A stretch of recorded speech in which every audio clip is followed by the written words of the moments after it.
We have some special guests. Oh, they're leaving. They're scared. You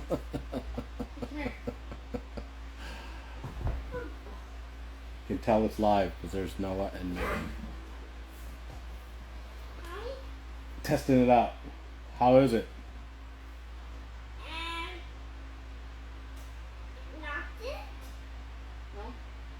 It's not good.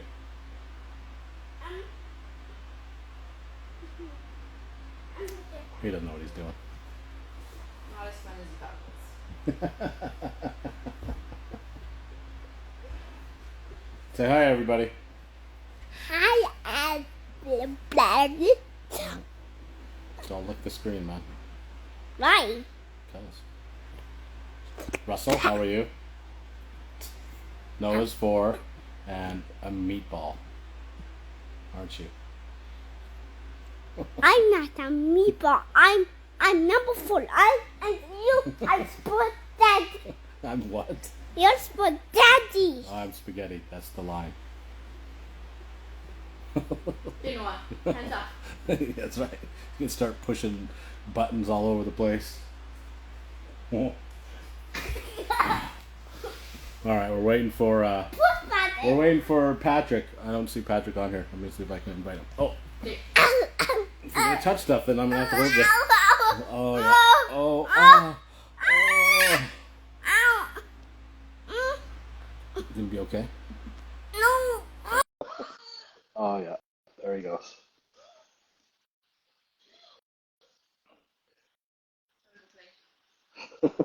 Go chase the cats.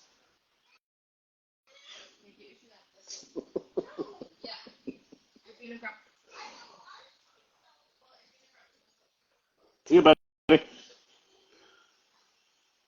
Thanks for coming.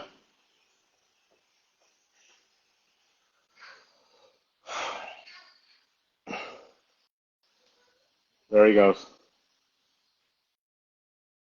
There's Patrick right there. Say hi to Patrick now.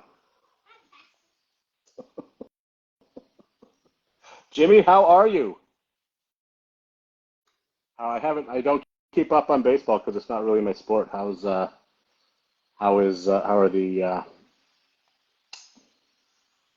Cubs doing this year?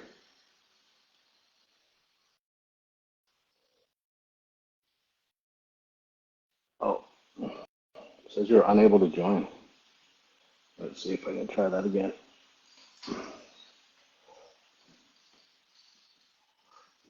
Yeah. Ah. Hey, Patrick, you should have a smoke today. Whoa. Oh, Whoa. what's up? How's it going, brother? It's going. It's going. It's hot. It's hot everywhere. Hot, and the smoke came back today. So, Where's your smoke from? From it's us in again? Canada. Yeah. Yeah, ours is from BC. Had some serious wildfires over there, so it's rarely our fault, but it's rarely Alberta's fault, but we get blamed. I have to correct everybody that it's not Canada, it's the province. It's a Is what I'm province. trying to It's do. not the whole entire Yeah, country's fault. yeah, it's Quebec's fault or British Columbia's fault. I think Uh, even New Brunswick was in trouble last whatever that was a couple of days ago, a couple of weeks ago. It yeah. was super bad down there in New Jersey. That's where you're at, right? You're in I'm New in Jersey? Indiana. Oh, Indiana. I knew Yep. that. You went to Wet Show or whatever it was because you're right Yep. there. Yep. It's actually, yeah, wet's, I was actually I was at the convention center doing some repairs during the wet You show, and did it. You did. I just like went down to the show and just like started walking around and no big deal. I went down there a couple times. Like I had to go out to I was there all day doing a bunch of repairs and so I made a couple. Every time I had to go to my van, I'd like just go walk through the show because I park like out back and the way that show's set up, they take out the divider and I had to walk through there to get to my truck. So I just like just started wandering around the show looking at stuff. Nothing like going to the show and getting paid, right? Yeah, yeah. Then I went and hung out at the Rigid booth for a while at the end of the day, and then I went home. That's all right. That's all right. Yep. And you're obviously very busy. Busier than I want to be some days. Some days I don't mind it. Right now it's just a little excessive. It was cool for a little bit, and then we were getting kind of slowed, and I went on vacation and came back, and it was just all hell broke loose while I was gone, I guess. And that's how it goes, isn't it? So you want to take some time off. Either just before you leave or when you get back, it's madness. Yeah, normally it's like a big, huge rush before you leave, and it was slow, so I was able to like catch everything up, and like it wasn't a big, freak out before I left. It was kind of nice, and then I came back and I was like, "What'd you guys do last week?" Nothing. We just piled all the calls up waiting for you. Is that how that works? Seems that way. I'm fully booked out this week. I'm booked in the next week, and it'll change every day. But I mean, I'm glad I have it. I mean, I'm not complaining that that I have work. It's just some days you don't want to work 12 plus hours a day. No. Yeah, that's all we do, or that's mostly what we do is service up here. Like we don't do a lot of new builds. Occasionally, if the money's right, but service is where it's at. And we're having our Calgary Stampede up here right now, so it was madness up to like the Friday of the Stampede, and then the boys were complaining that it hasn't been very busy all week because nobody wants to see us because they're just busy printing money, right? Yeah. With all the people coming in, and they're like, and then next week we'll be smoked because, all right, these are the 20 things that just busted that we just didn't have time for you to come look at or didn't want you to come look at. Yeah, and, I love watching you and your boys and stuff because it's always like you're in restaurants. So like I try to figure out where you guys are at or what you guys are working on and stuff. That's so cool. I'll admit I've done the same thing when you're doing your stuff. I'm like, what is that thing? I know I've pulled one of those apart before. That's great. Yeah. Well, that's what I commented that one day on the vacuum breaker thing. I'm like, how are they pulling that out? I'm like, you have to have that in there. I wasn't trying to like be a smart aleck or anything. I was just trying to like figure it out, because most people were just going to start throwing a fit. Why'd you pull that out? That's illegal. You can't do that. And I didn't want to come across that way. I was trying to figure out why you guys were getting away with pulling it out, and they explained it, and I was like, oh, that makes sense. Which one was that again? I get so much flack that I can't even remember. I think it was a dish machine or something. You guys pulled the vacuum breaker off of it. It was leaking, and you guys took it out and wrapped around it. Yeah. Yeah, the PR, whatever it is, the anti-siphon device, vacuum breaker, yeah, we call them. Yeah, that's what it is. And they make us up here put in those RP devices, so we're like totally redundant. We don't need it. So, and you know this. I mean, they're all plastic parts. Oh yeah. And it's freaking 185, 190 degree water runs through them. They don't last. Yeah, you them up. We put our tanks at 140, and then they have the booster to jump it up another 20 or 30. And I'm like, this thing just gets smoked no matter what. It's smoked. Yeah, we're doing a lot of systems now to where they don't have the vacuum breaker. It's how are they doing it? It's an open system, so if it does overflow, it's not going to siphon back in. I forget how it's designed. I'd have to look and see. I knew as soon as I start talking about it, I'd forget about it, but it's an open system, so if it does happen to, pull back, it's going to pull air and not pull it out of the tank. So, I mean, I seem to like them that way because I don't have to repair vacuum breakers.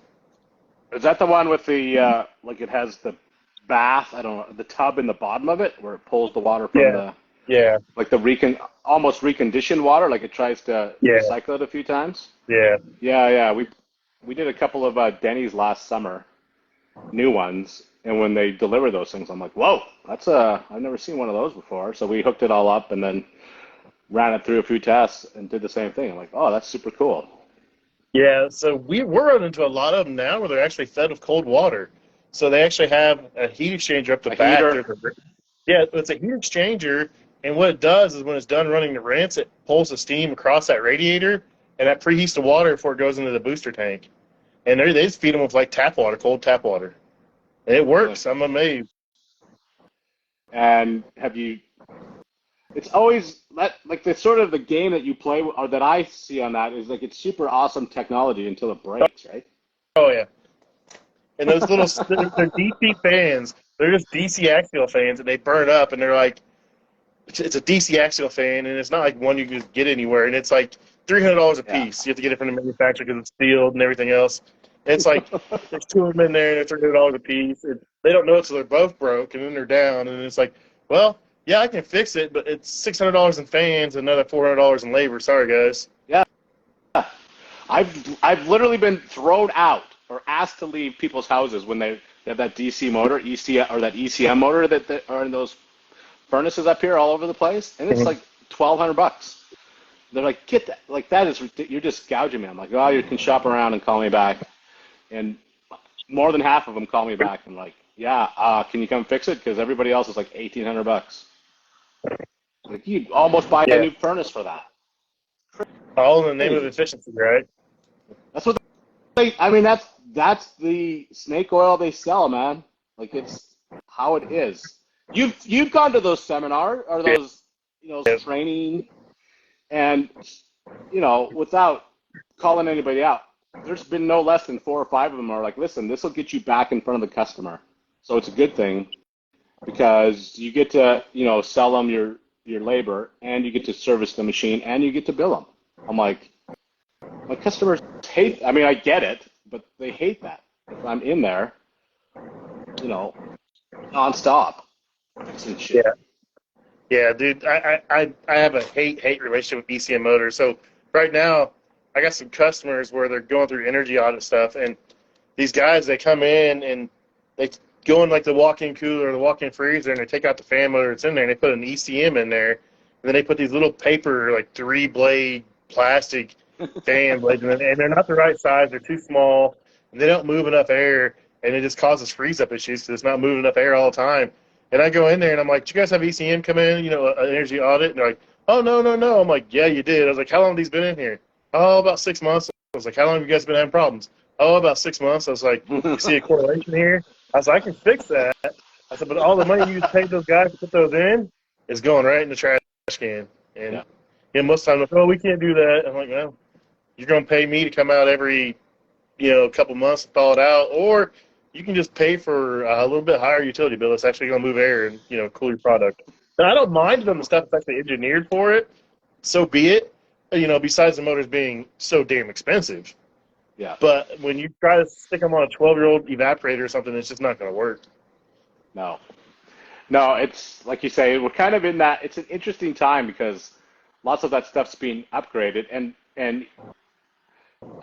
as you know, lots of those restaurants, whether it's the multinational corporation like a Wendy's or something like that, or just the mom and pop one, they're all about keeping their costs down, right? And every time we walk in, it costs them money, and so they somehow they get fooled into those guys saying this will save you money. Spend $2,000 with us, and we'll save you all kinds of money. Yeah, And it doesn't really do it. Unfortunately, it doesn't work, right? No, yeah. I mean, sometimes I get away with I get away with changing adding a couple defrosts in there in the freezers and the coolers. I can change temperature control to something that has like an off-cycle defrost timer built into it, or I can put an external defrost timer in there. But I mean, the money you save by the efficiency of the motor, you're losing for the extended run times and to catch up. I mean, it doesn't make sense on the older stuff. If you really want to be efficient, you really want to, save money, you're going to have to put all new equipment in, and that's going to be $10,000, $15,000, just depending on the size of your equipment. Yeah. Yeah. All right. Well, tell us all about who do you work for? What's your deal? How'd you get into this thing? So I work for a company called General Parts. We're part of a big, huge conglomerate. It's Unlimited Service Group. It's a division of Partstown. I'll catch hell for saying that, but we're a division of Partstown, which is PT Holdings Company. We service restaurants. I've been doing it 17 years now. In high school, I was a typical kid. I didn't want to go to school. I missed more school than I was there, I think. The only reason I made it is because I took a vocational class my junior and senior year. So I took electrical class, and I came out and wanted to be an electrician. So 2 years in school, I was, I'd go to school half a day. The other half a day, I'd go to vocational. And we'd wire houses. We'd do electrical maintenance at the school and that kind of stuff. As it's kind of crazy. I was 17, 16 years old, and I'm changing ballast in a classroom with live electricity with students in there. I'm blowing up strippers, arcing stuff out, tripping breakers. I mean, there's kids in there trying to learn, and I'm in there doing this stuff. I mean, think about it now. It's like, man, if they did that stuff now, the liability and the waivers, I mean, they wouldn't let kids do that now. I mean, and that was only, I'm 41, so that was what, 23, 24 years ago. It's amazing how far we've spiraled out of control in 24 years, but here we are. So it is a bit out of control, though, right? yeah. I mean, anyway, well, before we delve into that, I'll let you finish your story. So I came out as an electrician until I was about 24, and I got stuck doing like tract homes and apartments. So tract homes, just you go to a neighborhood and there's 5 different models houses and they're all the same. You can get different colors or you can get brick on the front. It's just a vinyl village. Houses on top of houses.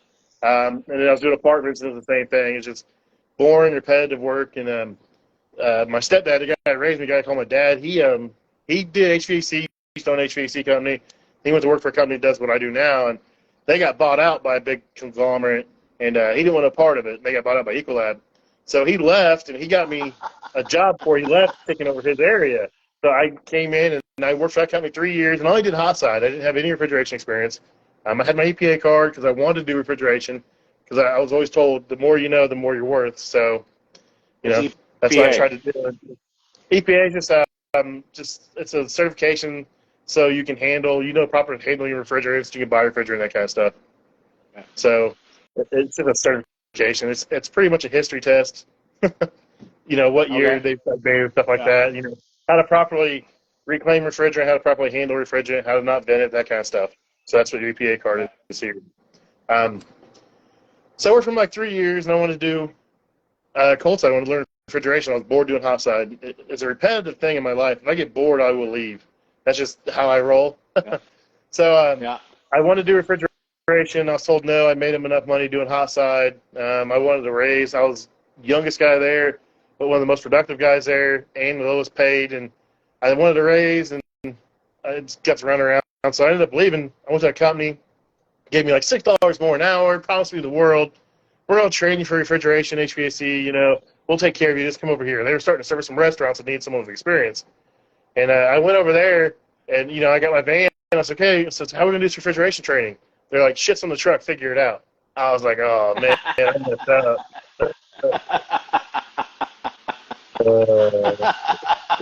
Yeah. So I learned trial by fire, man. I had a lot of good people who would call and help me out. My dad, his friends, people I used to work with, and they all helped me out. I started reading, listening to stuff, doing what I could. And eventually, I bounced around a couple of years, some smaller companies. I developed sleep apnea. So when I was an electrician, I was really active, and then I went to service work, and I'm in a van or I'm sitting in front of a piece of equipment. There's no active. I mean, it is what it is. Plus, I'm in restaurants. I'm everybody's hero. Everyone feeds you. You walk out of there. If you're hungry, you walk out of the restaurant. You screwed up. If you're hungry and you walk out. I mean, that's the bottom line. So I gained some weight and developed sleep apnea, and I was falling asleep driving. And this cost me 3 jobs. I'd fall asleep, I'd hit somebody, hit a telephone pole. I'd fall asleep turning, and I'd turn into this yellow post at a restaurant. I mean, I did all kinds of. You name it, I did it. Guys were like, man, you can fix anything. We just can't insure you. Yeah. So I ended up getting a sleep machine. I ended up where I'm at now, and I've been here 12 years, and it's been a pretty cool place to be at. I mean, I get to do a lot of different stuff. I do install, service, hot, cold, refrigeration, ice machine, dish machines, garbage disposals, HVAC. If it's in a restaurant, man, I'll try to fix it. Yeah. I think it's interesting sort of how the trade crosses, right? Mm-hmm. Because we do the exact same thing. We don't.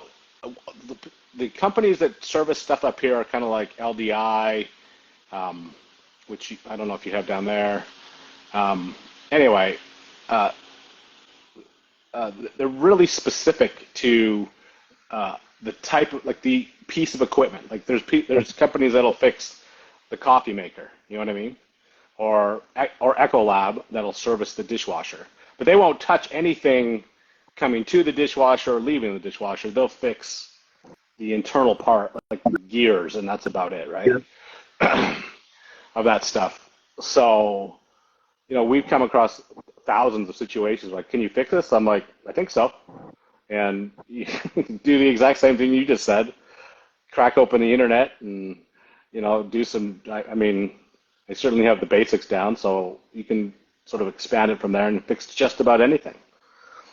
And I agree with you on your statement that if you leave a restaurant hungry, you did a terrible job. Oh, yeah. Oh, yeah. It's a problem. I could literally eat, 5, 6, 7 meals a day. Man, can I bake it? Can I send you out with a sandwich? Like, no, dude, seriously. The last dude just fed me. I gotta. Dude, it's bad, man. I've eaten like the top rated places in the world. You go in there and you fix something, and they're like, here, they're trying to send me out with like lobster and like fillets and stuff. I'm like, what am I gonna do with this, man? I'm like, I can't eat this in the van. I'm an hour away. It's gonna be cold by the time I get home. I can't take a lobster. Give me a couple fillets. Give me a fillet, and I'll eat it in the van on the way home. But yeah, it's funny, man. I've had lobster in the van. It's delicious. I probably could have done it, but it was a little excessive at the time. No. It's a cool. My favorite thing is all the.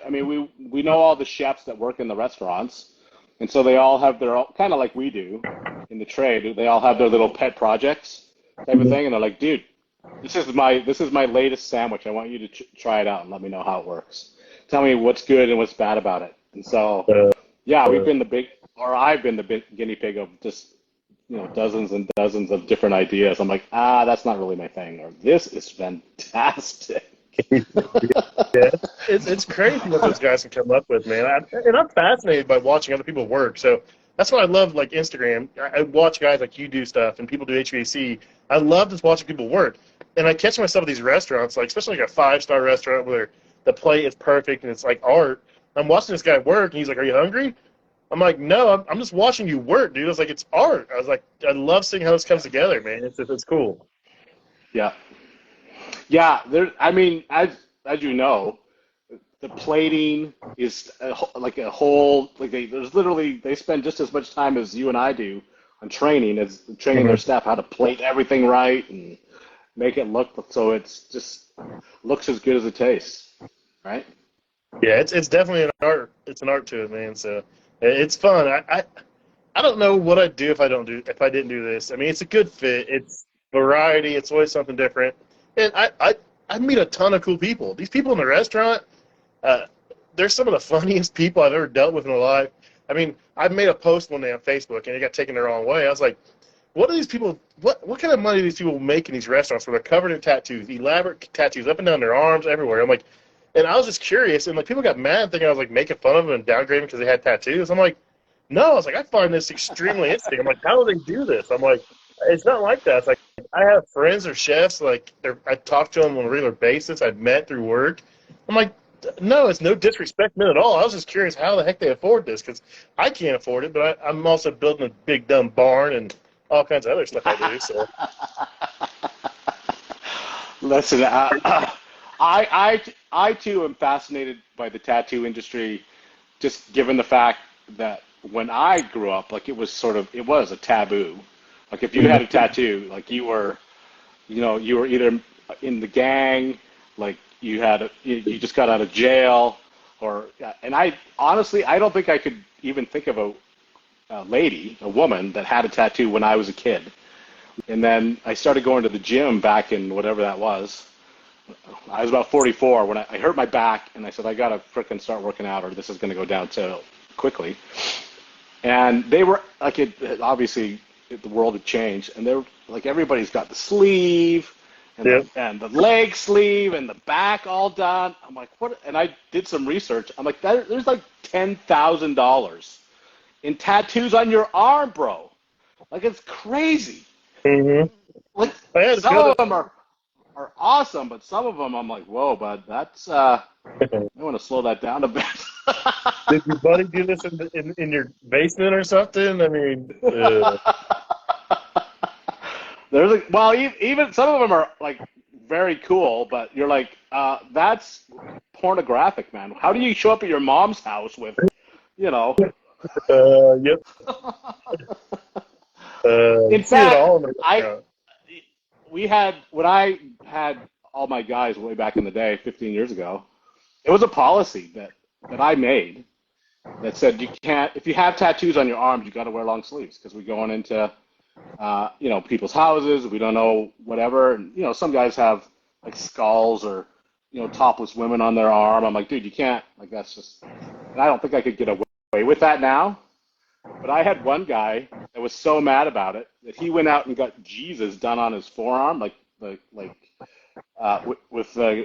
the crown of thorns on his head. And whoever did it, everything was fine, but the eyes, he had the Kermit eyes. And I'm like, dude, you literally got Kermit Jesus on your arm just to piss me off. Like, are you insane? That's funny. That's great. It was hilarious. I've seen him since, and we've had a good chat. But yeah, the world, like you said, the world's certainly changed. I'd love to do it, man, but like my arms, I stick them in places all the time. They're scratched, they're burnt, they're cut up. I mean, Yeah. I can't keep them healed up long enough to, go get one done. And the stuff I want done is gonna be stupid expensive, and it's gonna be like the people I want to go through the year wait, and by the time that appointment comes around, my arm could be a scab from one end to the other because I burned it or scraped it or rubbed it on something. So it's just like I'll never do it. I'll always talk about it, but I'll never do it. Yeah, I'm the same way. Like your arms are and your hands. The guys that get them on their,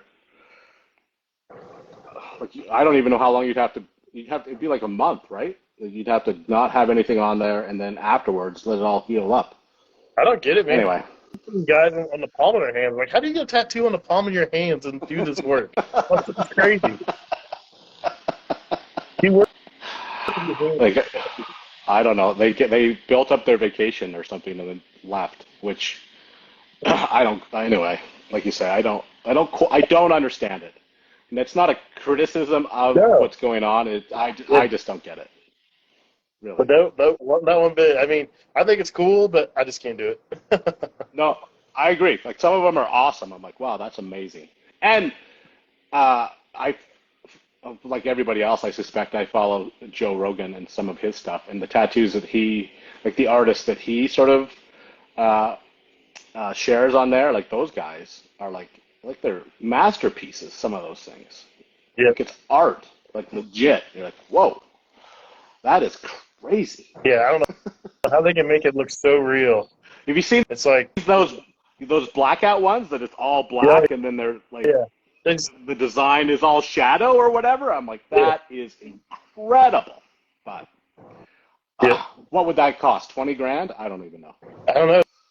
They get an hourly rate, and you just sit there and pay them whatever it takes. And I mean, some of that stuff's multiple visits. Multiple. No, I can't do it. No, I'm with you. I don't have a problem spending money on dumb shit. I mean, what's that? What's that? I'm spending money on dumb shit. So, but I just can't do the tattoo. No, I'm with you. I'm not into it, although I can appreciate it. So what are you doing? What's the barn? What do you post something in there every week? What are you turning it into? Like your workshop or what? It's a little bit of everything. So I used to have this old 2-car garage that was like literally built in like the 30s and it was falling down. It used to be usable, and then the garage door spring broke and I quit using it. The roof started falling in, so I tore it down a couple of years ago, and then I saved up some money. And last year I built the barn shell itself. I built a 30 by 40 by 18, so it's 18 feet tall, 30 by 40. It's got two 10 by 10 doors offset on one end. And everybody made fun of me for it, and I was like, I don't care, it's my barn. Because where the offset, where the doors are, I have my full rack, my weight set out there, and then I have a 12 by 12 room downstairs, which is my wife's craft room. She likes making stuff. She's getting into resin. She's doing she got 3D printer. She's got a laser. She just does dumb stuff. I mean, I support her. She supports me in all my dumb stuff, so I got to support her in all her dumb stuff. So I built that. That's the room I'm actually in now. I'm in the middle of working on my office upstairs, so I'm actually building a 12 by 12 room right on top of hers. and that's gonna be my studio. So I'll be able to record in there. I'll be able to edit stuff in there. So that's what I'm working on now. I'm started hanging the mini splits today. I hung the indoor unit in here, and I hung the outdoor unit. I gotta get my drywall, start hanging upstairs. I've insulated it. I just gotta start hanging drywall and get it done. But I need to get this one fired up in here because it's too hot. I've got one of those little portable room air conditioners. Got the round duct come off the back. You dump it out a window or whatever. And I've got it running up the wall and dumped it over. It dumps it into the barn side. But you go out the barn side and it's so hot because it's just taking the heat and just dumping it out there. So, no, it's just gonna be an office and a craft room for her, and then I got my weight set out there, and then I've got two 30-foot long bays. One I keep my Jeep in and my lawnmower, and then the other one's just kind of open for whatever. If I got to work on something, I got an area right there to work on it. Nice. And you're doing some cars, I see? Well, I got a Jeep, and I'm always tinkering with it. Once I get everything built in the way it is I'm going to get a 2-post lift, and I want to get a car. I want to get a project car. Spend more money than I know what to do with probably, but I mean, I'm 41 years old. I want a fast car. I mean, The heart wants what the heart wants, right? Isn't that what yeah, they say? I wanted a Harley and ended up with a Jeep, so I can't really. I'll end up saying I want a fast car, and I'll probably just get a big truck. My luck. Well, I suspect you'll get exactly what you want because you'll buy it, right? Oh yeah, that's Whatever the budget will allow, right? yeah. I don't have a problem spending that money. Like I said, I get myself in trouble sometimes. But I mean, we work hard for our money. all If you do. want something, buy it. I bought the weights. My son, I have 3 kids. I got a daughter. She's 22. About messed that up. My oldest son's 20. He's one of my apprentices. And then we have a younger son. He's 17. He'll be 18 this fall. He's a senior in high school. And he has some health stuff, and he wanted to start working out, and he eats better. So that's what made me, I wanted some weights, but like him wanting to get into it kind of jump started me buying this. So I bought the rack. We got all the weights. We got some, bought one of those New Bell adjustable dumbbell things. I don't know if you've seen those. Yeah. So instead of having a full, line of weights, I just got one thing that does 5 through 80, and it works what we want to do. I'd love to have, a full rack of dumbbells. It's just not going to happen right now. So I got that, and then we got different benches: flat bench, incline, decline bench. It's just a decent little setup. I got a treadmill. Right now, I've been kind of focusing on the treadmill in the mornings. So I try to get up and I do fasted cardio every day. So I go anywhere from 30 to 40 minutes. I'll try to get up to an hour eventually, but just to help with some weight loss stuff, man. So Yeah. It's part of the game, right? Trying to balance all that stuff. I won't lie to you. I was sort of in the same boat about your same time frame. I think I got to do something, and sort of did put a treadmill up here and like 4 weights and a bar. That I didn't really use that often because you're just busy with life, and I have 5 kids, and so there's always something you got to do. And then over COVID, I'm like, that's it. We're gonna freaking pound this thing out and turn it into sort of what I have in my head, and it's actually turned out really great. And I spent more money than I should have, but it's all paid for.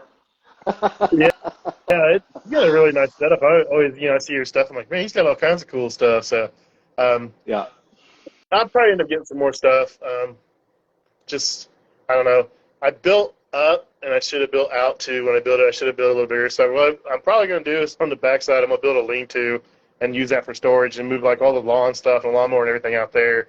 And then that's going to free up like another 10 by 10 area, and then I can move some stuff around and I can do a little more in the weight area. But right now I'm doing so many projects at the house. I've got a full bathroom, a tub, surround, vanity, toilet, everything out there in the way. So it's like the section between the 2 doors is like a narrow hallway, and it's like everything's crammed in there for a whole bathroom remodel. My mini split stuff was out there. It's just never big enough, man. Everyone's like, "Oh, you get that barn, but you got all kinds of room." I'm like, "No, it's just as crowded as before."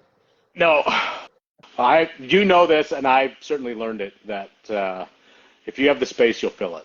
Doesn't matter what. It doesn't matter. I could have 30,000 square foot barn, and it would be full. Like, oh, I got room for that. That'll fit. Like I bought a sea can because we moved all the stuff up here down, and then downstairs was just, freaking, just a smog. So nothing was organized. And I'm like, I gotta get the ski can. Now the ski can's full to the tits. and down there ain't that much better. It's freaking crazy. Hang on, I got a couple questions here. What's the glowy stuff behind me? Those are the Gobi lights, man. I highly recommend them. They're cheap. They work awesome. There is some cash in here, man. I sell it to the ladies. Anyway, well, so yeah, are you on a piece of land out there, or are you right in? I'm in a little bitty town, so I'm northeast of Indianapolis a little bit. It's a little farm town. We moved here when my daughter was going to start school. We didn't want to live in a big city to go to a bigger school, so we moved to this little town. Had a really good school system, and we've kind of stayed. Now my goal is eventually I want to buy some land with woods, and I'll build a barn there and put an apartment in it and live in it, and that's my goal. But I still got kids in school right now, and I'm gonna stay here. I'll probably end up staying here forever. Probably my luck. Yeah. Kids will suck the life out of you, man. I'm telling you. Take my word they're for it. blast, dude. They're expensive. They never go away. my oldest son, he works with me. He bought a house 2 months ago, and every time I turn around, he's over here. And then every time he leaves, it's either he's taking tools or he's taking food out of my freezer. I'm like, I thought we had this in here. And I'm like, oh, Corbin took it. I'm like, did you say he could? She goes, no, but I see him carrying it out. I'm like, man, you make good money. I'm like, come on, dude. That's hilarious. My oldest son Isaiah was here on the weekend on Friday afternoon doing the brakes on his car, and because I have all the tools to do it all. And then he's like, thanks, man. I really appreciate it. You do have all the tools. I'm like, yeah, man. Awesome. And so he leaves. I show back up a couple hours later, and there's like the ratchet sets over here and the the caliper separators over there. I'm like, you can't put anything back where it goes, bro? Like, come on, man. Like, yeah. His girlfriend had a flat tire, and he was going to put the spare on there. Well, I didn't know this, but she's got a Camaro, and there's no spare. He's like, he came by and got the jack and the impact gun and pulled the tire off. He's like, she bought a car and there's no spare. He's like, I don't know where the spare's at. And I started looking. I was like, oh, Camaros don't come with a spare. They have this can of Fix-A-Flat and this compressor. And that's if you get a flat, that's what you do. I'm like, oh.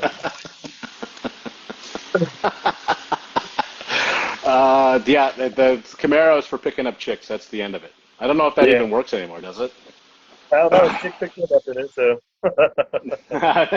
She used it to pick him up? No, they've been sweethearts all through like middle school and high school, man. They're engaged and bought a house together. And I don't think her parents were too excited because her parents are real big into church, and they're living together and they're not married yet. But she stayed up when he was here. She was here every night anyway. She'd go home in the morning. I'm like, so what's the big difference? I mean, I see it though because her family, like all her brothers and sisters, they're all adopted. They're all like from bad backgrounds. They're all adopted. She's actually from the Philippines. They brought her over as a baby. So, but she was like the last hope, I think, of having, because the others have been pretty messed. Like the others are pretty messed up. Like they're into drugs and all kinds of stuff. And like, I think she was like the last hope. And then she moved in with a boy and bought a house with a boy, and they're not married. I think only her mom's seen the house. I don't even think her dad's been over there yet. I'm like, they're going to get married eventually. Let her finish school. I was like, they bought a house together. Let them be. I mean, I'd rather live with someone before I'm married than marry him and move in and be like, oh, I can't do this. It's the interesting thing. Without, letting too many secrets out, the world has changed. Like certainly when I got married, it was this, like you said, you dated for a couple of months, picked a date, and then you got married. The world is not like that anymore. And I have said to my own kids, I'm like, I would rather have you in a happy relationship as opposed to married and miserable. You know what I mean? Like where you're just like, yep. You did it too fast. In fact, the girl that Isaiah's with is like her marriage lasted like 6 months. She was married, didn't work out. You know, it's been a stressful time, sort of trying to rekindle that trust in quote unquote men, I'll say. So, you know, I think you have to handle them all differently, and I guess give those kids the respect that they deserve, and let them live their own lives. Really, at the end of the day, I don't know. Yeah. I mean, I can't say that. Me and my wife, we went to high school together. We didn't talk in high school and date in high school. We got together after high school, and like I said, my daughter's 22 and I'm 41. So, I mean, we weren't married until my oldest son, was a year and a half old. We didn't get married until we were like 22. And just, I mean, it wasn't. I mean, I don't know. It wasn't a priority. I mean, I love my wife, but I didn't need the. We didn't need a ring. I wore a wedding ring since I've had this job. I mean, I arced it on a capacitor on a microwave, and I was like, I'm done wearing a wedding ring. I mean, that's it. It's either that or die. I choose not wearing a ring. I mean, my wife, she never even changed her last name. We've been accused of like lying about being married and everything else. Like when my youngest son was born, we were at the hospital, and my wife has a different last name than me, and the lady filling out paperwork for like Social Security number, I think birth certificate and stuff, she literally accused us of insurance fraud because my wife didn't have the same last name as me and was going off about it. And like, I'm like, you're crazy, lady. I was like, no. I was like, we just don't have the last name. It's not that big of a deal. I was like, we are married. Yeah. It's like you say. It's kind of like. I mean, it's not. The tattoo thing. I don't understand the mentality of even my own kids on some level when they do that stuff. But I'm like, I don't have to understand. Yeah. Because it's not my decision. I don't have to live with the consequences, whether they be good or bad. I just get to, try and support them as the best way I know how to, and hopefully it all works out, right? Yeah, I mean, I'm open-minded as can be. It just, I mean, I'm fiscally conservative. I mean, leave me be. If you leave me be, I'll let you be. Do your own thing. Don't drag me in your dumb shit. I'm not gonna drag you in my dumb shit. You know what I mean? It's like, if you wanna have purple hair and do whatever. Hey, that's you. That's not me. I mean, but don't force your shit on me. I mean, that's all I care about. Yeah, I'm up for everybody having their own freedom. Just don't force it on me or others. Leave kids alone. Leave kids alone, and don't force your shit on me. If it were only that simple, Patrick. No, that's not. dude. I mean, everybody says that, me included, but I don't know how often that's put into practice. As you know, No. like everybody's like, this is how we're going to do it. I'm like, so you're going to force it on me. You're going to make me do it because you think it's the best thing to do. I thought it was, let's everybody do their own thing and sort it out on our own. That is the world. Without going too far down the rabbit hole, it's fascinating that the liberals are the ones that are now for like government. Like, no, you need to listen to the government and do what they say, as opposed to, when I grew up, the liberals were like, we're going to do whatever the hell we want, F the government, Yep. and we're going to make our own rules. And now that they've sort of been the cool party or the party in power for the last whatever you want to call it, the shoe's on the other foot. It's crazy to me. Yeah, it's amazing how things change. I don't get it. Whatever. I mean, but yeah, it's nuts, man. I mean, I quit. I mean, as bad as it sounds, I had to quit watching the news for my sanity. Now, I still catch it occasionally, but I used to be like a morning person.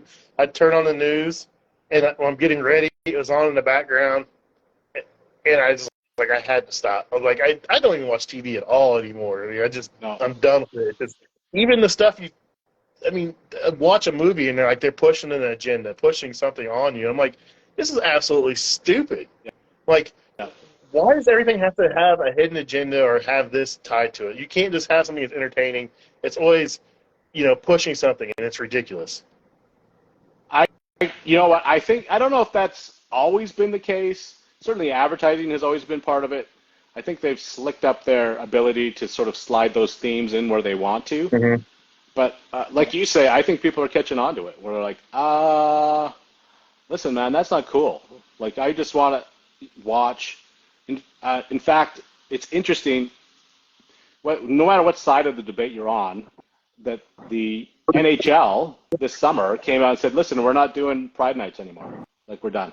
Like, we'll support them and whatever, but we are not going to make the teams, because they had, 5 or 6 people come out and say, listen, you guys do what you want to do, but I'm not wearing what you want me to wear.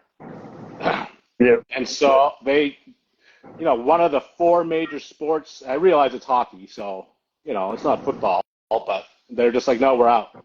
We're not doing it anymore. It's causing us so much grief. And in fact, I had a president of a company phone me like the second day of June and say, what do you think about this? We are taking a ton of heat for changing our logo. And I'm like, it's become so politicized that if you make that statement, you are potentially cutting out half your customer base instantly. Is it worth that to you? I don't know if it is. And I don't think there's anybody that would disagree with the principles of pride, doing what you want, expressing yourself however you want. But when it's become so political, and like you say, forced upon everybody, that people are like, listen, man, I have rainbow fatigue. I'm done. I'm out. Like, you pushed it on me so much, I don't want to be a part of it anymore. Yeah. Yeah, I'm the same way, man. It's like, enough. I mean, it doesn't bother me. You people do what you want to do. Leave me out of it. But like, everything you turn around, it's like, why is this being shoved in our faces? It doesn't need to be. I mean, you go somewhere and you're going to, you go look at something and it's like you're buying a tool and all of a sudden you're in a store and the shop emblem's now a rainbow. I'm like, why? That doesn't do anything. I mean, you get attention. I mean, it sounds like it's like most of the marketing people do it for attention, and then when the backlash comes, it's either it worked out or they got so much negative attention it works out still too. Though it's weird. Yeah. Well, and I will agree with you on that. Although I think sort of the 2 big ones of the last over the summer, the beer and Target are facing some serious. Like, it's not.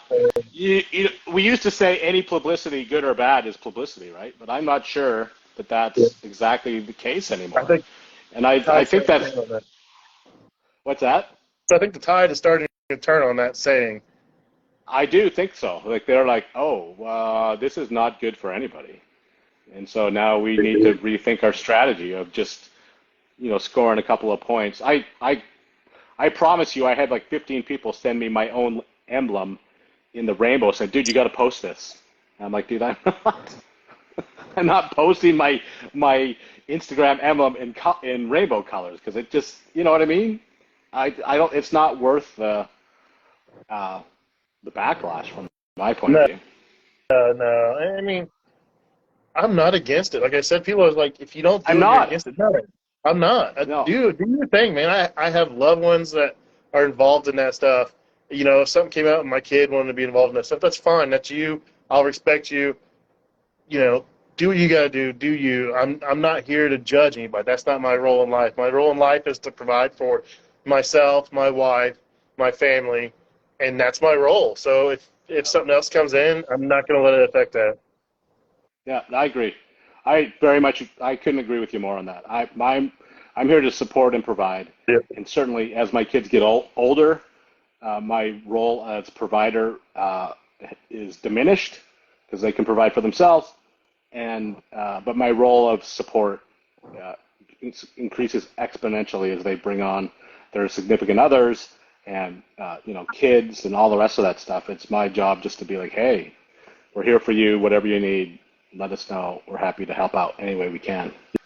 What else is your job? If you want some advice, you can ask me, but I'm pretty sure you know what my advice is going to be.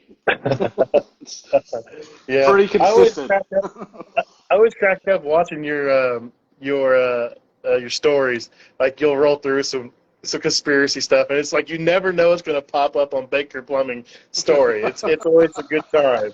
So it's always good. I set up a separate account to do all the conspiracy stuff. I did it for like a year or so, and then I'm like, screw it. It's just going all on the same. I'm not switching over to another account to post this. I'm just going to do it all here. If you don't like it, unfollow me. It's been interesting because it has caught some momentum. Mm-hmm. Like it's sort of, when I joined the two, Facebook and Instagram, it went crazy there for like 3 or 4 months. And it's like same as you. You get, guys that support what you say, and then you got the haters that just, never ending. You're an idiot. I'm like, yeah, I know, and I'm fine with it. So move on with your life, I guess. Yeah, my problem is like I have good points. I just express them poorly and I word it poorly, and it gets me in trouble. I mean, we talked about this week. I had a post out there, Yeah. and I worded something poorly, and it cost me something. I'll probably end up getting it back just because the way it happened, it shouldn't have happened that way. I don't know. We'll see. It's just weird that people get so upset over words on the internet when you don't know the intent.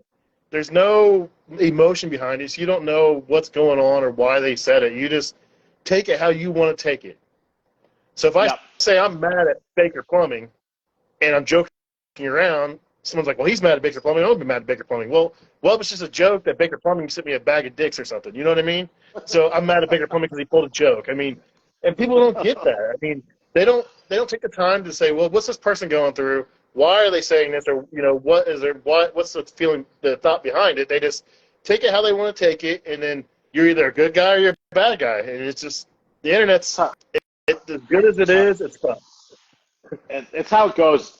Turbo and I have literally done that, where I'm like, that fucking dick, he did this, and people are like, oh, that's going to be a huge, fight between Bob and Rob. I'm like, dude, it's a total joke. And everybody was just like, they're just, salivating for some crazy fight. I'm like, you guys all suck, really. I always wonder, because I always see you do something like that. I'm like, is there history here or something? But no, I understand it's just mainly just playing around, so I get it now. But yeah, I've seen your posts like that. I'm like, okay, what's going on here? Yeah, no, you like to poke the bear, and most of the time it's in good fun. Unless the only ones that the only ones that are serious are like when some dude comes on after you, and comes after me and says, "Listen, man, what you're doing is wrong, and you're representing the trades poorly." I'm like, listen, you are a dick, like legitimately, because who does that with no context, living in your own little tiny bubble, and propose to tell me what I think from your subjective view of how you've processed the information I put out there. It's craziness, really. Yeah, that's the problem. The internet gives everybody a voice, good or bad, and it gives me a voice, it gives you a voice, it gives little Timmy down the road a voice. I mean, you got to take it for what it is. If you're scared to say that to someone's face, don't put it on the internet, though. I mean, that's my true. feeling. I've said that before, and I've even when I had guys working for me, I'd be like, dude, if you can't tell me to my face, I don't care. Like, if you're gonna bitch about some policy that I've got or the way something's run to the little group over here to get some validation, and you won't tell me, then I don't care. All you're doing is bitching just to be heard and to be part of the cool kids group supposedly. If you can't tell me to my face, then it's a lie, as far as I'm concerned. Yeah. So I've certainly tried to do that in this space. If I have a problem with somebody, I'm happy to call me up and we'll talk about it. For legit. Yep. And that's happened 4 or 5 times. I've had a couple of those conversations with Eric Ani. He's like, dude, I think what you're doing is bad. I'm like, tell me why. Tell me why. Tell me why you think that, bud. Let's talk about it. And a 5-minute conversation, we both understand each other and agree that, it's not nearly as bad as he thinks it is or whatever, and then we move on with our lives. It doesn't have to be drama-filled madness. No. I think people feed on that, and then you get outsiders looking in, see it and they stir it. I mean, I used to be bad about that. I used to, seek out the drama on the internet, seek out, go and poke the bear and go and instigate stuff where I didn't need to be involved, and there really was nothing there. But you see other people feeding into it, trying to make it something. So I'm gonna join in, and that's the kind of shit that needs to go away. Yeah. No, I do think that most of the people that sort of receive that are becoming a little bit more internet savvy and just sort of, like water up a duck's back. Dude, you say whatever you want. I don't care. I'm gonna do my thing. I'm confident in what I'm doing. I've been doing it a long time. Your opinion means nothing to me, right? You live in the middle of Oklahoma. Whatever you say doesn't affect me here. I promise you that. Yeah. I remember when I got my first troll or hater, I was excited. I was like, I finally have a troll. I finally have a It's kind of like, way back, I had a little garbage business, and I do remember when we got our first graffiti on the bin. I'm like, we've made it. We freaking made it. We literally have bins with graffiti on it. It doesn't get any better than that, man. We're a legitimate company. That's hilarious. That's great. Yeah, it's so good. So what's your plan with the old training? Like, you're obviously going after that pretty hard with your little fridge intro, which I love, by the way. So training, my company came to me like 5 years ago, and they're like, hey, before we even got bought out, we were still a bigger company. We serviced like 29 states, had 27 physical branches, had like 400 or 500 techs at the time. We were still a decent sized company. And like, hey, we want to see you as a trainer in the next 5 to 10 years. I was like, cool, and I was looking forward to that. And then the opportunity came to be a trainer for CFESA, which is like a sanctioning body for what I do. It stands for like Commercial Food Equipment Service Association. They do a lot of in-house training. They work with a lot of manufacturers to get training done. And I started teaching refrigeration for them, and I was doing it for about 2.5, 3 years. And then the company I actually work for now is actually building training facilities. So, we were bought out and merged with a bunch of other companies. There's 1,400 techs now, and we service every state. And I'm sure we're somewhere else too. I just know about the ones in the United States. But we bought a company in Texas that had a 12-week program. They'd take a guy that had no experience in the industry, and they'd run through basic electrical, gas, steam, water, all that kind of stuff to get him kind of up to par. And what it is, it's like you come in, you do 2 weeks of basic electricity, and you go ride with a guy for 2 weeks, and you put those practices to test, and then you come back, you do the rest. So we acquired that company, and they've kind of shrunk it down to like 8 weeks because some of that was learning their paperwork, their stuff, and we don't need to include that in a university or what they want to consider a university. So we're actually opening 5 of those across the country, and I'm looking to be involved in that. I'm not ready to come out of the field full time. I think if you come out of the field full time, you're going to lose a lot of that aspect of what's going on. Yeah. Our industry is changing so fast that if you come out of the field 5 years, you come back to the field, you're going to be lost. I mean, I've been doing this 17 years, and the changes from 17 years ago to today is insane. I got a guy that's a 39-year vet here, and the changes from 39 years to now is insane. He complains that, when I did this, I was out on my own in 2 or 3 weeks, and I was fixing stuff. I'm like, stop. I'm like, when you started 39 years ago, you carried like 40 parts. You could fix everything you worked on. I said, I can carry 40 parts and not fix one specific unit. I said, so that's kind of out the window. Everything's got computers in it, touch screens, miles of wire. When he started, an oven had 1 temperature sensor. I've got ovens that got 7 temperature sensors in there, sensing all different kinds of stuff. I'm like, it's not the same. So you got to give these guys a little bit longer to learn and a chance before you just write them off. Yeah, it's true. Like, you see those Rational machines Yep. that have sort of made their debut up here. The first one I ever saw was probably 7 years ago, I would say. And I was like, what in the hell is this freaking thing? Anyway, and it's, as you know, everything you touch is just a nice little square box. Yep. Everybody's like, you just touch this button, it works. I'm like, no, it doesn't. There's 18,000 miles of cable in there running to 56 different sensors to tell it how to all work together. So you Yeah. pull one of those things apart, you're just like, oh my gosh, what the F is this stuff? Yeah, so that's what my actual logo is. Yeah. It's a Rationale. So I've had it for a year now, and like I even had the sticker on my laptop and went to Rationale class, and the teacher seen it, and I was like, oh boy, I'm gonna catch something. But I was waiting for the day I got a cease and desist on it, and I was gonna frame it and put it on the wall. So we'll still wait for that. It hasn't came yet. Good for you, man. The Rationale, I mean, like, so it's a combi oven. So what it does, it's got a boiler, it creates steam, and it's got dry elements. It can be gas or electric. It heats the air, and it heats water, creates steam. It mixes them together. But those things are so advanced, it's ridiculous. They have a pressure sensor behind the blower wheel. It senses the pressure, and that's how it determines humidity. So, they do it that way. And there's another manufacturer that measures the fan speed, and it can tell by the amperage of the fan and the RPMs how much humidity is in the unit. I mean, there's a million different companies, and they each do it their own different way. And it's to try to understand how all of them work is absolutely insane. Yeah. No, it's true. Like the only thing that we've truly worked on those things is like the gas side of things. Because I have opened up. I saw you opened up one. I think it was a couple weeks ago, and I'm like, yeah. I remember opening that up. I'm like, nope, I'm out, man. I don't know. I'm not touching shit. This is. Yeah. You're gonna have to get somebody here that knows what the hell you're doing. I love them, man. They're a blast. It's a challenge, so I like it. Anything that's a challenge, I like. Anything that's new, I like. So they come out with a new model. I'm like, ooh, I want to work on that. Send me on that. Get me trained on that. I want to do that. And it's cool. So there's never a boring moment in this job. Now there's a lot of frustrating moments.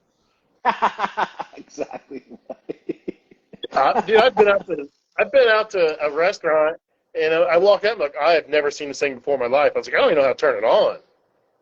And I'm like, I find, like, who uses this? I'm like, oh, it's this guy over here. I'm like, hey, can you show me what's doing when it acts up? And they're like, okay, now I know how to turn it on. I can figure it out from here. It's hilarious you say that. Because Peter, just a couple weeks ago, he had a really rough day, dealing with stuff. I'm like, how'd it go? He's like, Dad, I don't think I want to be a plumber anymore. I'm like, yeah, welcome to the trade, bud. You're going to think that like every 4 days for the rest of your life. It's just how it goes. Like, get used to it. Yeah, there's days or weeks like I can't fix shit. I want to quit. I'm like, why do I do this? I don't want to do this anymore. And then there's periods of times where I walk in, I turn my screwdriver 3 times, and I can fix anything in the world. So it's always a challenge. I told my son, he's like, I don't know what I'm doing. I'm like, I don't know what I'm doing either. It just works out. No, I've said that a lot. They're like, how do you know how to fix this? I'm like, just experience. The way it smells, the way it feels, that. I turn it this way, and if I, twist that way, oh, there's the spot. Let's try it now. Takes off. I'm like, see? He's like, see what? I don't even know what you did. I'm like, well, you'll figure it out. Yeah, that's the hard thing, especially like in the service side, fixing equipment is I can walk in, I get the call, and I'm driving there, and I know the complaint, and I'm going to run through 10 scenarios in my mind before I get there. But the problem is I'm trying to show someone else how to fix this. And in my mind, I've already got it figured out before I get on site, and I want to go straight there and just fix it and get on with my day. But I can't do it because this guy's relying on me to explain to him how I get here. So I'm like, I'm letting him go, and I'm like, it's not that. Why are you doing it? That's stupid, And I'm like, well, he's got to do it on his own to figure it out. And it's a wild industry. It's a wild job, man. Yeah. Wow, and it's I don't know how else to say this, but you've got your buddy there that's been in it for 39 years. Like the level of expertise and people that are needed in that has to be astronomical, because that's exactly where restaurant service is going, right? Where they don't want to have 20 guys working on something. They want their, go in there, beep, beep, beep, and everything starts cooking, right? Or whatever you want it to do, right? There's so much equipment in those places. So much. And there's guys that just specialize on hot side, and then there's dumbasses like me that want to do it all for some reason. And then it's rare. Like, people freak out. They're like, you're as proficient as you are with everything you work on. I'm like, I don't know how I do it. It's just luck. It's just dumb luck. I can't explain it. Like most of the time, people that do both aren't very good at either. They just kind of get by, and they're but you excel at both. How does it work? I'm like, if I knew how it worked, I wouldn't be doing this. I'd be training people, and I just sit back and have an army of minions, and I just collect money. I mean, that's all it'd be. But I don't know how, man. I'm a weird person. No, there's, like you say, there's a talent to it, a skill to it. It's like anything else. Like if you're really good at what you do, then it's not really a quantifiable, Mm-hmm. you know what I mean? This is what makes it successful. If you do it, there's people that sell all sorts of, life coaching shit. They're like, if you do these 5 things, your life will be successful. I'm like, BS, man. I know people that do those 5 things and 6 more, and their life sucks because they just don't have that, whatever you want to call it, intangible grit, whatever the secret sauce is to make it work. So my son, he wanted to race, and he got kind of he didn't ask me the right questions before he started. He got kind of hosed, and they've been making it right. And he's out on his own now, and he's doing calls. He wanted to raise, and he asked for this money, and it was a pretty decent raise. I'm like, man, I wasn't making that money until like 10 years ago, dude. I'm like, if you think you can do it, hey, more power to you. And so he asked for it, and he was struggling. He was struggling on a call, and he called me. And I was like, hey, you want to make big boy money? You got to figure this shit out. And he was like, click, and hung up on me. I was like, well, it's either going to figure it out or not. And he called me back. He goes, I did this, and this, and it's doing this. I was like, okay, you're starting to figure it out. I said, here, I'll help you out a little bit. I'm not going to tell you. And he got it figured out. But I was like, dude, if you want the money you're asking for, you got to show it. And he didn't get quite as much as he asked for, and he was mad. I think I'm just going to work here a few more months and find something else. I'm like, why? I was like, you're going to go somewhere, and someone's going to see your resume, and they're going to think you can do it, and you're going to get in there, and you may get the money you want, and then you're going to struggle, and you're still going to be in the same boat, so if you're going to make a little more money and struggling. I said, just give us some time. I said, take all the training you can, learn all you can, and when next evaluation comes out, you do your self-evaluation, list the things you've done, list the troubles you've conquered, list the extra stuff you've done, and then you have a leg to stand on to demand the money you want. I said, give us some time, dude. I said, I'd kill to be 20 years old making the money you make, dude. I was like, I'd kill. I was like, so calm down. True. Don't look at what I do and the money I make, because I've got 17 years behind me of working 60, 70-hour weeks, being the guy that takes someone's on call, being the guy that does all the night jobs. There's a reason I make the money I make. Now, if you want to make the money I make, put in the work. I'll tell you how to do it. It's not going to be easy, and it's not going to be fun, but it happens. It's funny that you say that, because literally Pete said to me on Tuesday, he's getting married this September. He's like, dude, Dad, I need a raise. Like, I gotta get a raise. I started laughing. I'm like, based on what, dude? Like, you're not done school yet. You got 1 more year left. You tell me what you're bringing to this business that I need to give you a raise because you're getting married. As a business owner, I don't care. Congratulations, you're getting married. Good luck with that. And the next day he goes to go fix something, and he was working on a flush valve, and the urinal fell off the wall and smashed into a million pieces just before opening. No. So he scrambles, he gets it all fixed up, and he comes home at the end of the day. I'm like, so, you still want that raise, bud? He's like, no, I don't. I think I still have some more work to do. Because the trade, no matter what trade you're in, it'll humble you, right? Oh, yeah. Dude, I get humbled all the time, man. And I just take it as what it is, a learning experience to write it up. I mean, that's the bad thing about my industry. There's not like a school you can go to for 5 years and come out as a journeyman. It's just like, you can be a plumber and come in and learn stuff, and but it's just, there's no school out there designed to, hey, you do this for 5 years, you come out, this is the money you make, this is what you do, this is the life you have. There's nothing for that, unfortunately. It is what it is. I mean, like I said, I was an electrician. I tried going union. The economy tanked. It was like around 9/11 happened, and everything kind of went to hell, and I didn't get to start a class. So when you're unindentured in the union, if work goes to hell, you're the first one to go. Yeah. They're going to keep the guys in class and a journeyman, and then, and they worked their way up from there. And so I didn't start class, and I was mad about it. I went non-union for 5 years, and and I'm not anti-union. I'm not anti-trade school. Nothing whatsoever. It just didn't work out for me. I don't beat people up for it. I got buddies that are in the union. They're all the time, hey, come work in the union. I'm like, if I worked in a union, I couldn't do the stuff I do. I got to do some cool stuff, and your boss ain't gonna like it. The hall ain't gonna like it. I was like, so no, I'm cool on that, man. You'll have a list of grievances this long, man. Oh yeah. So, I mean, if there was a 5-year trade school, I don't think it could exist, man. There's just too much out there. I mean, yeah, you can go in and do the basics in trade school and then probably, but I don't know. I mean, I'm trying to actually get my youngest son to be a plumber.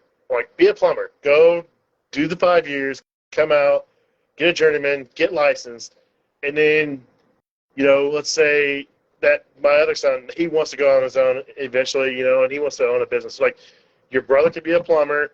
You could do the HVAC, the refrigeration, the cooking side of it. You guys could start a mechanical company, and you guys could do whatever you wanted if you want to do that. I mean, I'm not telling you to do that. I'm just like, that's a suggestion, because the bad thing is my youngest son, he's the smartest one of all of them. He's been asked to go be on, they do this National Honor Society, which means like you're the top % of whatever kids, and he's turned it down twice. Every day I go check the mail, and there's like 3 colleges in there want to talk to him, and he wants nothing to do with it. Nothing. Absolutely nothing to do with it. Nope, I'm not going to college. I'm going to learn a trade. He wanted to come work with me, and his brother started working here. He's like, nope, I'm not working there now. He just ruined that. I'm like, great. It is interesting. Like I say, that's the fascinating thing about your particular side of that trade is it's sort of you're the one that has to take the initiative to learn that stuff and to train yourself on that stuff. And as you know, I mean, every year a new crazy ass boiler comes out that you got to be, figure out all the ins and out of. In a restaurant, every year there's probably 16 new pieces of equipment that you got to figure, from the toaster to the dishwasher to the oven. Like, it's never ending. Toasters have touch screens on them now. Why does a toaster need a touch screen? A dish screen is a touch screen. I'm like, this is the dumbest thing in the world. Everything has a touch screen. It started off with like the fryers, the combi ovens, and it's like basic ovens, toasters, everything is a touch screen. You walk into some of these manufacturers' showrooms, and it's like everything is a touch screen. I'm like, do people realize when they break this screen, it's $1,200 just for the screen, and then it's going to take me getting it, you're going to pay shipping, you're going to pay for me to drive out here, you're going to pay for me to put it in. Oh, wait, this touchscreen software doesn't talk with that touchscreen software, so now I got to download software and spend 45 minutes upgrading the software. I literally did a Taco Bell fryer the other day, and the call was an hour and a half with a touchscreen and everything else involved with software. It was like $1,700 bill because someone dropped something and it hit the screen and cracked it. And they couldn't use it anymore. Yeah. I'm like, this is insane. Well, you're right, because like in my day or whatever, like the fryers that I work on or have worked on they're basically like a boiler or a furnace. They got 3 burners. You have your gas valve and your safeties and controls. You stick, you've seen the ones where you light your match with a stick and you turn on the gas and the chef hucks it in there and whoosh, off it goes. You're like, okay, the fryers are lit. Yeah. Now, like you say, it's like my phone. Deet, deet, deet. Okay, it's lit. I'm like, holy F. What goes into making sure that works properly? Like, it's crazy. They still make the basic ones, man. You go in there and it's got a manual gas valve. You turn its pilot, you push it in. You hold, you light your pilot. You get a thermocouple. You generate your millivolts. It holds it in. I mean, they still make that, but I mean, the thing is driving the touchscreens and all the built-in filtration and stuff is safety, because these people in the restaurants want $15 an hour, but they're not smart enough to not dump oil on themselves, or they're not smart enough to filter this thing. So now everything's built in. I mean, like, these fryers have sensors in them to tell the oil level, and somehow they ask, is there oil in the fryer? And these people hit yes, and there's no oil in there, and they'd heat. And if they didn't have the sensor, they'd just catch on fire because there's oil in there. They're heating metal. I had a store when these touchscreens first came out for the Taco Bells. This guy, I went in there, and the first time I've ever seen it, like, oh, this thing caught fire on its own, just caught fire. I'm like, that don't happen that way. I mean, it's got a high limit. If it gets to a certain temperature, the high limit opens up and it kills all the power. No, that doesn't work that way. No, it just caught fire on its own. So I go there, the store's closed. I got, the manufacturer calls, hey, you got to go out there, take pictures, videos, everything. We don't know what's going on. So I go out there and I clean the fryer out because it's got the Ansel in there, and I clean all the water out, and I put fresh oil in there, and I start to run. I'm like, what happened, man? And I just caught fire. Just caught fire. And finally, this guy came around the corner. He came in, and he's like, I was like, what happened, dude? He's like, it's filtered. And I thought it filtered up, and I hit yes, and I just walked away and started smoking. And I realized there's no oil in there, so I threw oil in there, and it flashed up. I'm like, Christ. I'm like, okay, It just caught fire. That's what happened. Oh, he's like, I was smoking real bad, and I realized there's no oil in there, so I just threw some oil in there. I'm like, dude, you're lucky you didn't kill yourself. No kidding, right? Man. Flash fire, like, man. It's like Holy ask the crap. right person, and finally you get what really happens. But no, everyone's like, oh, I just caught fire, just caught fire. And eventually, once I said that, like, they went and got the footage from the cameras, and it showed what the guy did. I'm like, so now these fryers it causes problems all the time, but they sense the temperature. The temperature doesn't rise a certain number of degrees in so many minutes, it shuts off because it thinks there's no oil in there. It's just, like, that fryer literally has 4 things in there that sense temperature. It's got a high limit. If it gets too hot, it shuts off. It's got a main temperature sensor, which controls temperature. It's got a probe that is for filtration. So it senses if the oil is in there for filtration stuff. And it's got an auto top-off probe. And that probe makes sure the oil is always at the exact level, perfect level every time. So they don't have to add oil. If it gets low in oil, it pumps oil in itself. These things are amazing what they do. But, I mean, these people screw it up. Well, you can see, the justification for all that automation, and all those food service guys are going to lose their jobs, right? Yep. There'll be some dude sitting behind a glass thing making sure the burgers, sort of flow the right way. But other than that, like, there ain't going to be anybody flipping nothing, right? Dude, there's robots out right now. There's a robot out now they call it Flippy. It actually smashes patties and flips it over and, like, throws it on a thing. There's French fry robots. I've got some videos out there where I've been to some trade shows, and it literally, there's a French fry dispenser, and they're in restaurants now where you just put the basket in there and it dumps the fries. McDonald's has had it for years. Burger King has one. I think Wendy's has. Everyone's got a French fry dispenser. This robot actually grabs the fry basket, holds it under the dispenser, and dumps fries, and takes them over to the fryer and puts it in the fryer. It shakes them, and it goes about its business. And it's got a timer built into it. It knows, okay, I dumped this product at this time. It goes back, it picks the French fries up, it shakes them, it takes them over to the dump station where the fries are stored after they're cooked, and dumps them in there. So that's what's coming for me. We're going to learn how to work on robots. Because the robot guy isn't going to come in the kitchen because, hell no, that's too dirty for him. He's not going to come in the kitchen and service this robot. So I'm going to have to figure out how to work on a robot, and which I think it's cool. But there's guys like, I'm not going to work on these robots. I'm like, hey, I'll make more money. Don't work on a robot. Listen, that's the interesting thing about sort of what's spinning around in the ether out there, that, that AI is coming to take everybody's job. I'm like, that might be true, but, it ain't coming to take the plumbing job, and it ain't coming to take the trade jobs. And if it does, that's 200 years away, and we'll all be dead, so it won't matter, but to me anyway. But that, the remedial jobs that are just, shake the fries and dump them out, those guys are the ones that are in trouble. And in fact, there was an article up here that they're going to start using AI to judge cases, like law cases. Wow. So there's a big backlash because obviously judges have power, but they're like, listen, all you guys do is listen to, the 2 arguments, and then, you go back to your case law and decide which argument is more advantageous, which one's more right. Why can't an AI do that? Just to speed up, maybe not the murder cases, but sort of your petty disputes that show up in courts all the time. It's just going to be AI. And AI is crazy, man. I'm not going to call names out, but there's some people out there that are claiming stuff that really theirs. And AI remembers everything it writes. So, like, there's people out there claiming stuff's theirs, and they're actually using AI to write it and take credit for their stuff. Yeah, and really? Someone else pointed it out to me, and I'm not going to put them on blast, but, like, if you can take someone's article and, like, copy and paste it and go to an AI generator and be like, did you write this?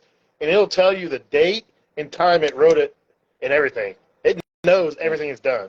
So these people are doing this, I mean, they think they're getting away with it right now, but eventually it'll come out. Well, I've certainly used that Chat GPT like do on my web articles. Like, I'm like, give me a 500-word essay on the benefits of Yeah. a sewer snake versus you know, a jet, and there'll be, and literally, bam! Yeah. I'm like, sweet, throw it in, done, I'm off. But yeah, it'll be fascinating. I do think that's part of the, you know, all of Hollywood's on strike right now, and part of that negotiation, from what I understand, is AI. Where they're like, listen, we don't want AI taking our jobs. You know what I mean? Like everything's going to be digitized, right? Yeah. My face, my voice. Writers can. What do you need? Why do you need to pay a writer for if you can just get AI to write the whole script? Yeah. I'm not against it, but don't claim that as your own word. You know what I mean? Like, Yeah. my company uses some AI stuff to write articles, and every time they write it, like they send it out to technicians to like proof it. I'm like, this doesn't make sense. I'm like, it's Yeah, there's still always too new trying to something do that, where right? Yeah, you still got to tweak it, but like, yeah, it's a weird thing, man. Like I said, it's gonna be years, you know, before it takes our jobs. But I it'll don't think take it some ever. jobs. I don't know how. I don't know how it could take. I mean, maybe that's just my own naivete, not understanding where it can work. But how's it going to take my job? I I don't don't know. I don't. think it will either, but people say it does. But good luck. Yeah, how's it going to take your job? Like it's going to show up and you know figure out which. I mean, it could self. I guess those since we're sort of beating on the rationale could self-diagnose itself. Oh yeah, Say this is what's wrong with me, and there's already software that does that, right? Like those stupid ignition systems. If it flashes 4 times, this is what you need to go check. Basically, yeah. So rationale, if it's tied to the internet and it generates an error, it'll it'll generate a ticket for service call, and it'll tell you what parts to bring. really, Now you still have to double check it because yeah, it may tell you to bring a pump and the water may have been off that day. So say if it's generating a cleaning error where it's not sensing water hit the fan during clean cycle, it generates a 25. Well, it could be that the drain wasn't open or the pump wasn't running or there's a hose ruptured, but it's going to tell you to bring a pump.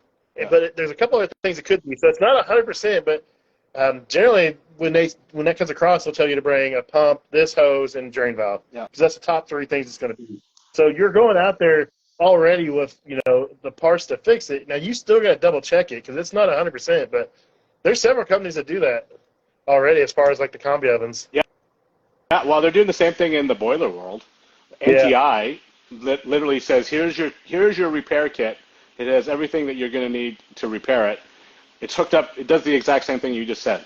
If it designates an error, it'll send it through the internet to my phone, potentially. So you need to bring these 3 parts from your part kit because this is what's wrong with me. And then, like you say, you go out there and triple check everything and be like, oh, well, it's not. You're stupid. It's actually, the reason is because the missus turned up the heat to 1,000 at the thermostat and didn't shut it off because she was whatever she was doing. So I don't need to replace anything, right? Type of thing. But it's fascinating that it can send you its potential problems. Yeah, it's nuts. I mean, it's crazy. Like, I love seeing the boilers and stuff you guys work on because I'm fascinated. Like I said, I always want to learn other stuff.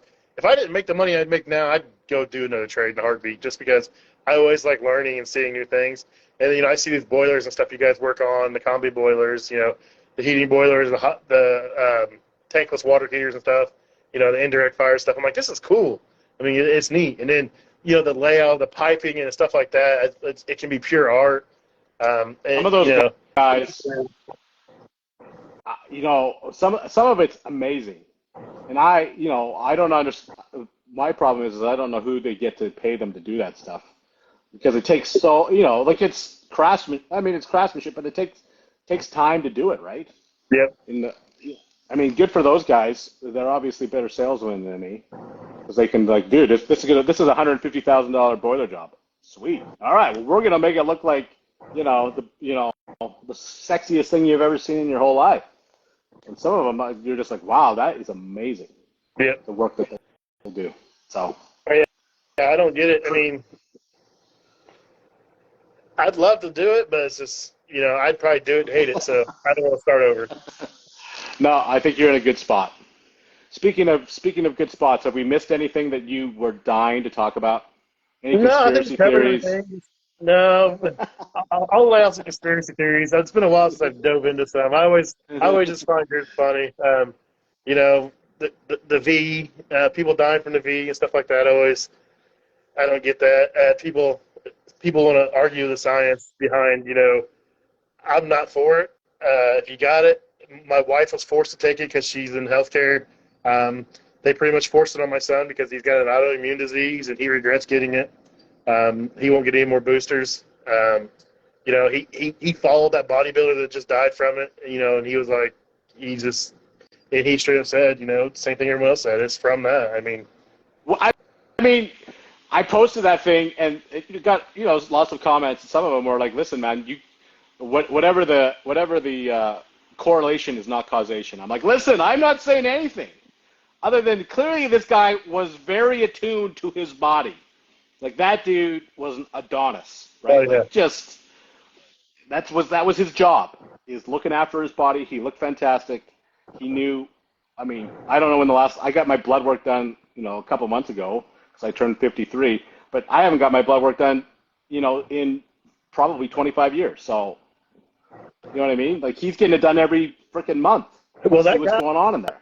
he said he was like guilted into getting it. Like there was an interview he did with Bradley Martin. Like Yeah. he was guilted into getting it, and then he regretted it, and then he went and had blood work done, and like his doctor was like, "You have to have this." They took the blood out of him and scrubbed this shit out and put his blood back in him like several times. To get these levels, to get these levels down because this doctor's like, "Dude, these levels aren't right, and it's caused by this." And it's amazing. I mean, I don't get it.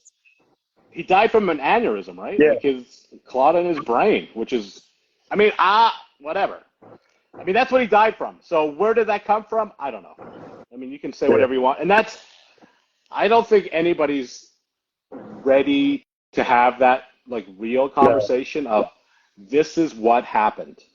Like, those dudes that pushed that stuff made billions of dollars. And are they evil men? Probably. I don't know. I don't know what else to say. I mean, you hope that they're not, but I don't know, man. It's certainly like the dots line up to just pure, greed and I don't care about anybody but my own life, which in its simplest form is evil. Yeah. You care for no one but you, and it's all about money. I don't know what else there is. It's evil. So. The scam of the century. Yeah. It's certainly trending that way. Like I say, nobody's really ready to have that. I mean, unless you're in sort of mutual opinionated groups, then we have this conversation.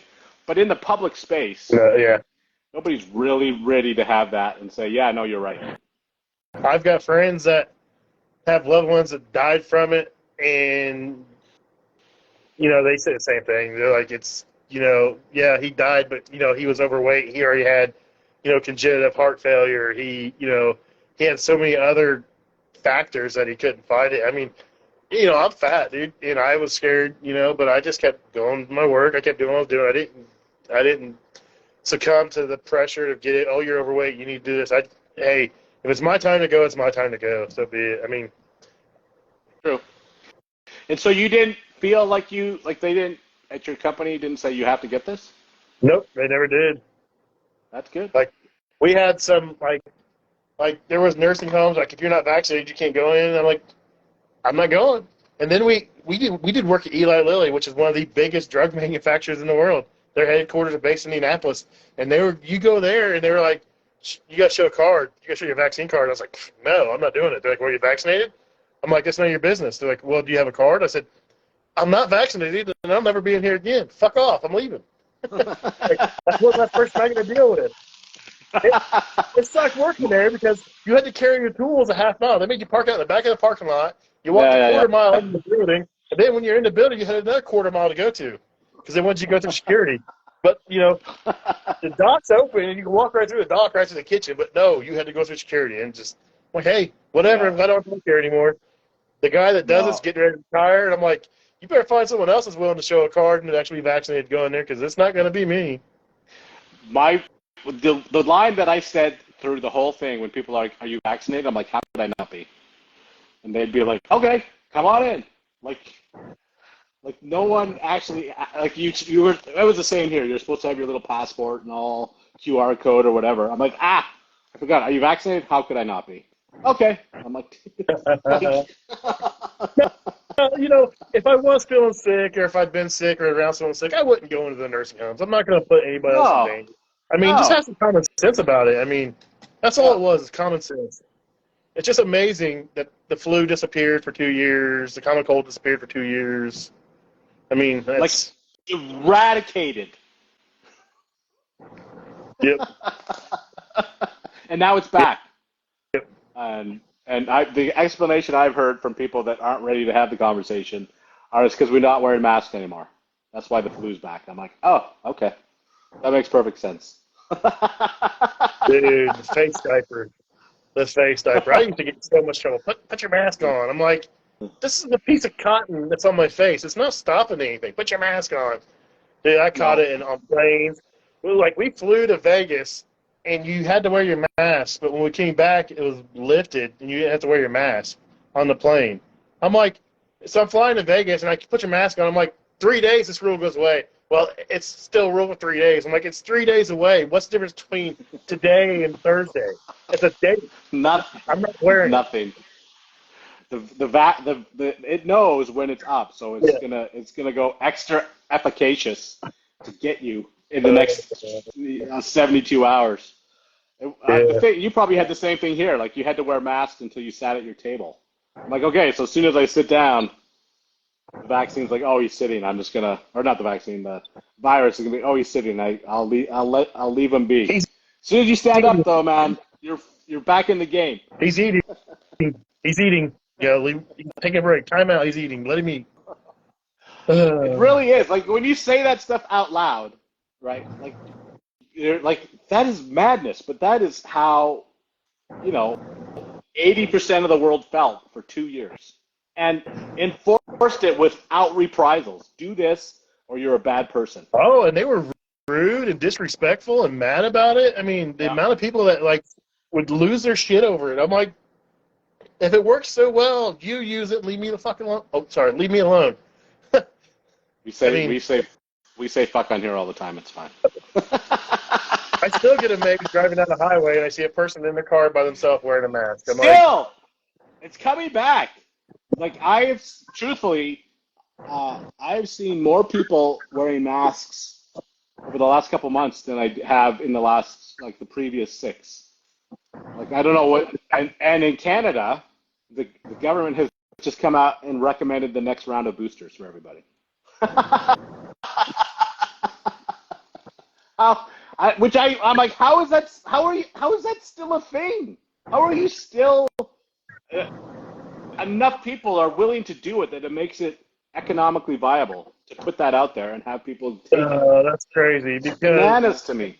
Because there's some lobbyist telling some politician that you got to do it, and he's kicking money back to families, kicking money back to... That's exactly what's going on, right? Dude, that's exactly... Politics is another one. I hate talking politics because people are so naive. They think that all these people really have their best intention. I'm like, no, their best intentions for their bank account, their buddy's bank account. How's this money getting funneled back? You can see it, right? Like, it's no different in Canada, but, your guys' are far more well-known. Like, you look at McConnell or Pelosi or Schumer or any of those guys, and they're worth hundreds of millions of dollars making what, I declare on my tax forms every year. Yep. Right? Yeah, and I do not have hundreds of millions of dollars in the bank. I don't. I love it. They used to say Pelosi's husband was some stock genius. I'm like, he got beat up drunk in his underwear. He's not a stock genius. She was, people were giving him insider secrets, and he was making the money off of that shit. I think because everybody was so bored over COVID, they came out with the Pelosi stock tracker, Yeah. Right? Yep. If you want to he'd be buy, they'd buy, yeah, and he'd sell, yeah. and people are getting rich. I'm like, oh, Like it's like yeah, no, we're just lucky. We're just good at our jobs. Really. You just don't have any inside information on that stuff. Oh, it's criminal. Oh, what do you do? What do you do? Other yeah, than have a Instagram live and bitch about it. that's right.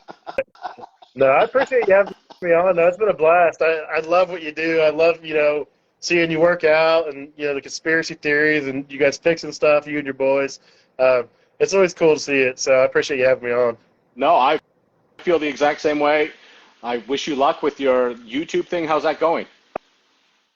It's decent. I don't push it hardly enough. I got a Mac. I'm gonna try to start doing some longer format stuff. There's some repairs and stuff. So my PC it did all right for a while, and it just quit processing longer videos.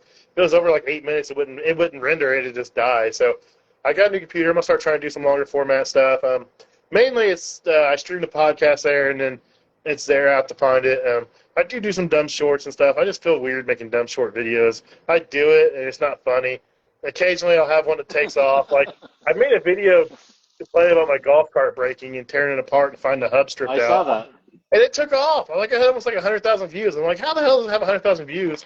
And I try explaining something and be serious, and I get like 30. I'm like, you guys are stupid. I hate the internet. Yeah. I feel the exact same way. The stuff that you put together in like 5 seconds. Here, I'll just throw this up. Explode. I've had a couple that have hit like 500,000 views. I'm like, how is that even possible? All right, I'm gonna put some effort into this one. Like 32 views. I'm like, you know what? F you. This is stupid. Yeah, the internet's dumb. Well, keep doing what you're doing, man. I appreciate it. I haven't tagged you in no 4 a.m. stuff lately because I'm just sitting on the treadmill. And I feel guilty walking. It's all good. You invite me. I used to tag you guys every day. Yeah, no, it's funny how it's cyclical, right? Where everybody's on it, and then you just sort of like, okay, well, I've tagged them like 8 times this week, so I'm gonna take like a week off, and then you get busy doing stuff. So it's all good. It's all good. Keep it up, brother. I appreciate what you do, and I love the fact that we can do this and have an hour and a half chat that seems like 8 minutes, and enjoy each other's company. And I look forward to someday shaking your hand face to face. Hey, if you ever come to Wet Show, I'm gonna go to it every year. I go to AHR. Who knows? If you're stateside, if I ever decide to come up there and go hunting or something, maybe I'll get a hold of you. I do like to hunt. I'm terrible at it because I don't have enough time to put the work into it. But maybe one day. I'm with you. There's some fantastic hunting up here, and I do plan on going to the next. I think the next AHR is in Chicago, isn't it? Yep, so. I'll be there. I'm recording an episode. Hey, I do need a guest, so if you come, maybe I can have you on. We can do a little cross banter there at AHR on the stage. I would love to do that. That'd be awesome. Let me know if you come down. We'll get it set up, man. I appreciate you. I will. Be good. Yep, see ya. Thanks, bud. Talk to you soon. Yep.